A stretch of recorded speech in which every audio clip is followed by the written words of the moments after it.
7장 18절에서 23절까지의 말씀입니다.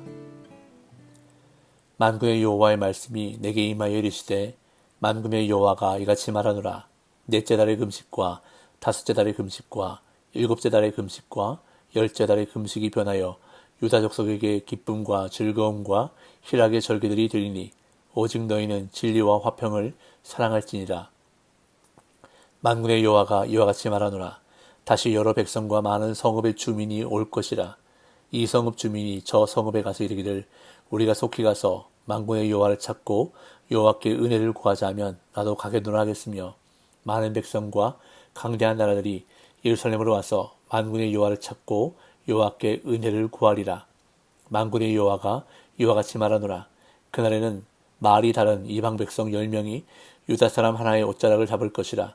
곧 잡고 말하기를 하나님이 너희와 함께 하심을 들었나니 우리가 너희와 함께 가려 하노라 하리라 하시니라. 아멘. 스가랴서의 전반부인 1장부터 8장까지는 선지자 스가랴가 선포한 세 개의 주요 메시지를 담고 있습니다.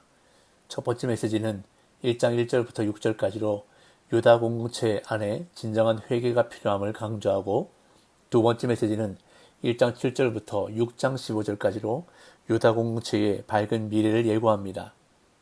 그런 다음 세 번째 메시지는 7장 1절부터 8장 23절까지로 유다 공동체의 형식적 신앙생활을 책망하는 동시에 하나님이 베푸실 회복의 은혜를 선포합니다. 그 가운데 오늘 본문인 8장 18절부터 23절까지는 세 번째 메시지의 마지막 부분이면서 동시에 베델 사람들의 질문에 대한 하나님의 응답 중 마지막 메시지이기도 합니다. 7장 1절부터 3절까지에 보면 베델 사람들의 금식에 대한 질문이 기록되어 있는 것을 볼 수 있는데요. 제가 7장 1절부터 3절까지를 읽어보겠습니다. 다리오 왕 제4년 9째 달 곧 기슬레월 4일에 여호와의 말씀이 스가랴에게 임하니라. 그때의 베델 사람이 사레셀과 레겜멜렉과 그의 부하들을 보내어 여호와께 은혜를 구하고 만군의 여호와의 전에 있는 제사장들과 선지자들에게 물어 이르되 내가 여러 해 동안 행한 대로 5월 중에 울며 근신하리이까 하매, 다리오 왕 제4년 9째 달 곧 기슬레월 4일에 여호와의 말씀이 스가랴에게 임하는데, 그때 예루살렘에서 북쪽으로 약 16km 떨어진 베델에 거주하던 유다 사람들이 사레셀과 레게멜렉 및 그들의 종들을 예루살렘으로 보냈습니다. 이 대표단은 여호와의 성전에 있는 제사장과 선지자들에게 금식에 관해 질문하는데, 우리가 지난 여러 해 동안 항상 해왔던 대로 5월에 애곡하면서 금식해야 합니까? 라고 질문한 것입니다. 여기서 말하는 애곡과 금식은 BC 586년 8월에 일어난 예루살렘 성전의 파괴를 기억하기 위한 종교적 행위였는데, 이 금식은 약 70년 동안 유다 백성 사이에서 관습처럼 이어져 왔지만 모세율법에서 명한 제의적 의무는 아니었습니다. 당시 많은 유다 백성이 포로지에서 귀환했고 성전 재건이 한창 진행 중이며 머지않아 성전 제사가 다시 시작될 수 있는 상황에서 베델 사람들은 과거에 시행하던 애통과 금식을 계속 유지해야 하는지 의문을 품었고, 그래서 예루살렘에 와서 제사장과 선지자들에게 질문했던 것입니다. 이에 7장 4절부터 8장 23절까지 하나님의 응답이 기록되는데 총 4개의 메시지로 구성되어 있습니다. 7장 4절에서 7절까지, 그리고 8절에서 14절까지, 그리고 8장 1절에서 17절까지, 18절에서 23절까지, 이렇게 총 4개의 메시지로 구성되는데, 각각의 메시지는 여호와의 말씀이 내게 임하여 이르시되 라는 서원으로 시작되고 베델 사람들 뿐만 아니라 온 유다 공동체를 향한 하나님의 말씀이었습니다. 그렇게 오늘 본문은 네 번째 메시지에 해당합니다.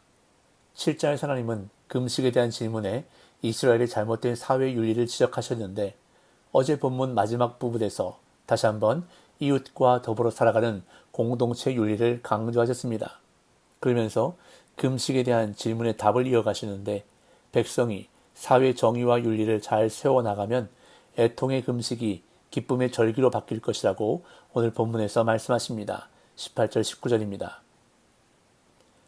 만군의 여호와의 말씀이 내게 임하여 이르시되 만군의 여호와가 이같이 말하노라.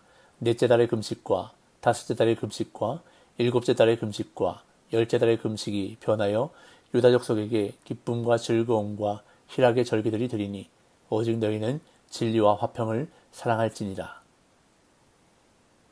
여호와께서는 네 번째이자 마지막 메시지에서 금식에 대해 말씀하시는데 여기서도 베델 사람들의 질문, 즉 예루살렘 성전 파괴를 기억해 5월의 금식과 애곡을 계속해야 하는지에 대한 질문에 직접 대답을 주시지 않습니다.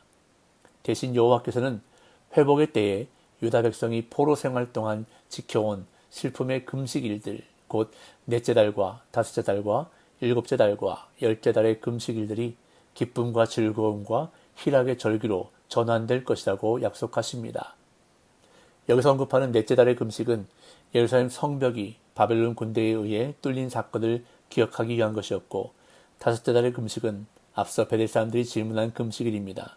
그리고 일곱째 달의 금식은 유다 총독 그달리아가 암살당한 사건을 기억하는 날이었고, 열째 달의 금식은 BC 588년 1월 15일 바벨론이 예루살렘을 포위하기 시작한 사건을 기억하는 의식이었습니다.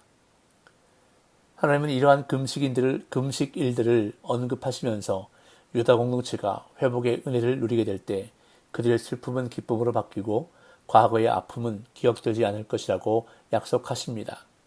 그러면서 19절의 마지막 부분은 여호와의 명령을 담고 있는데 유다 백성을 향하여 장차 이루실 회복을 약속하심과 동시에 윤리적 책임을 부여하십니다.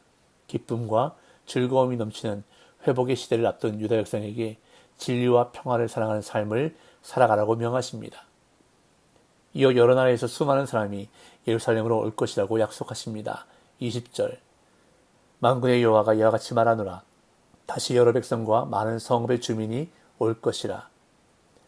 하나님은 회복의 날에 여러 나라에서 수많은 사람이 예루살렘으로 올 것이라고 약속하시는데 이 예언은 궁극적으로 메시아의 도래와 함께 성취될 것으로 마지막 때에 온 세상에서 사람들이 믿음의 공동체를 찾아올 것입니다.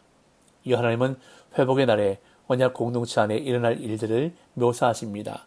21절, 22절 이 성읍 주민이 저 성읍에 가서 이르기를 우리가 속히 가서 만군의 여호와를 찾고 여호와께 은혜를 구하자 하면 나도 가겠노라 하겠으며 많은 백성과 강대한 나라들이 예루살렘으로 와서 만군의 여호와를 찾고 여호와께 은혜를 구하리라. 하나님은 회복의 날에 언약 공동체 안에 일어날 일들을 묘사하시는데 그날이 되면 한 성읍의 주민이 다른 성읍의 주민을 찾아가 우리가 속히 가서 만군의 여호와를 찾고 여호와께 은혜를 구하자라고 권할 것이며 이에 대해 다른 성읍의 주민은 나도 가겠노라 라고 응답할 것이라 말씀합니다. 또한 하나님은 온 세계의 민족과 강대한 나라들이 예루살렘으로 올라와 만군의 여호와께 경배하고 그에게 은혜를 구할 것이라고 말씀하시는데 여호와께서 유다를 축복하시는 날에 예루살렘은 세계의 중심지가 될 것이기에 세계 곳곳의 사람들은 자발적으로 예루살렘에 모일 것입니다. 그리고 이러한 현상은 단순히 지리적 이동을 넘어 영적 변화를 상징하는데 하나님과 관계없이 살아갔던 많은 이방인들이 유다 공동체의 주이신 여호와를 열정적으로 찾고 예배하며 기도할 것이고 그때 예루살렘은 하나님을 섬기는 모든 민족의 중심지가 될 것입니다. 이어서 하나님은 다시 한번 유다 백성이 회복의 은혜를 누리는 때에 일어날 일들을 묘사하십니다. 23절 만군의 여호와가 이와 같이 말하노라. 그날에는 말이 다른 이방 백성 10명이 유다 사람 하나의 옷자락을 잡을 것이라. 곧 잡고 말하기를 하나님이 너희와 함께 하심을 들었나니 우리가 너희와 함께 가리하더라 하리라 하시니라. 유다 백성이 회복의 은혜를 누리게 될 그날에는 언어가 다른 10명의 외국인이 유다 사람 하나의 옷자락을 붙들며 하나님이 너희와 함께 하심을 들었나니 우리가 너희와 함께 가리하노라 라고 말할 것이라고 하나님은 말씀하십니다. 구약 성경에서 10이라는 숫자는 종종 전체 또는 가득함을 의미하기에 여기서는 모든 열방이 유다 사람이 누리는 축복을 함께 누리기 위해 애쓸 것임을 표현한다고 볼 수 있습니다. 또한 유다 사람의 옷자락을 붙잡는 행위는 언약 백성과의 연합을 요청하는 이방 백성의 겸손하고 진지한 자세를 표현하는데 이러한 23절의 예언은 예수 그리스도의 초림과 교회의 탄생과 함께 부분적으로 성취되었으나 그리스도의 재림과 함께 최종적으로 성취될 것입니다. 오늘 본문에서 회복의 날이 이르면 멸망을 애통하는 금식은 사라지고 기쁨의 잔치가 벌어질 것이라 말씀합니다. 그런데 예루살렘이 회복되고 애통이 기쁨으로 바뀌는 하나님의 구원 계획은 단지 이스라엘을 위한 것만이 아니라 열방의 백성도 하나님의 은혜를 누리게 될 것임을 말씀하십니다. 이처럼 하나님의 계획은 단지 성도만 잘 사는 것에 그치지 않습니다.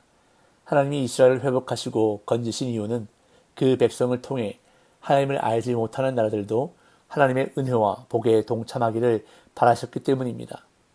거룩한 성도 한 사람을 통해 그 주변 사람들이 모두 회복된다는 것을 기억해야 합니다. 그렇게 오늘도 우리는 세상에 영향력을 끼치기 위해, 복음의 은혜를 끼치기 위해 회복되어야 하고 다시 살아나야 하는 것입니다. 오늘 이 하루도 선한 영향력을 세상에 끼치는 복의 통로로 사용되어지는 저와 여러분들의 삶 되시기를 예수님의 이름으로 축복합니다.